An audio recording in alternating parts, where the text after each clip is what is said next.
Hello from Darwin in the Northern Territory. Public and ephemeral arrangements of objects along roadsides are not a new phenomena. The practice of building cairns or creating grottos in places where a traveller may rest can be found not only in Australia but from Hawaii to Nepal through to the mountains of Italy. This is a form of interaction and social recognition of a shared experience, but one not necessarily shared at the same time. In Australia, where there are often long distances to travel from one human habitation to another, creation of temporary items has become a major focal point beside many roads and highways across the country. Particularly in the north, termite mounds are dressed to make a social comment, create humour, or just to break the tedium. This research explores how temporary placement of creative works in public areas can also be considered as an alternative method of displaying works. Ian tells us more about this as an art form.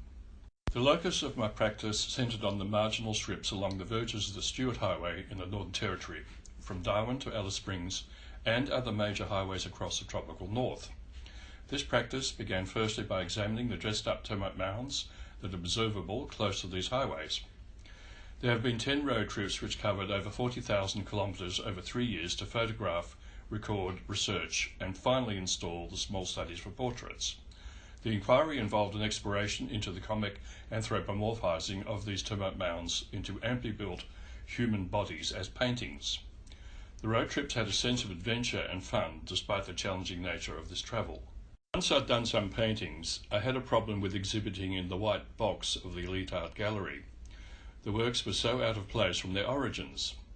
I also tried to recreate the atmosphere of night driving and seeing termite mounds in a darkened space, but this, while immersive for the viewer, was also removed from the origins of the source of representation, a sort of way to take the work closer to its origins.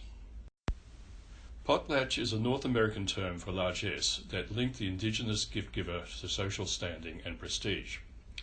Here I apply this notion to the interaction between the artist and the viewer. I decided to take the works for display closer to their origins. Works were offered for the hotels and wayside roadhouses of the 3 major highways gratis.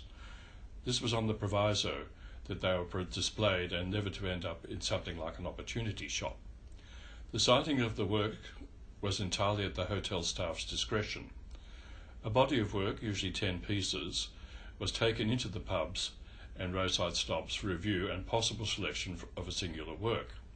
In nearly all cases, the manager or owners involved other staff members and the regular clientele drinking at the bar for their opinions.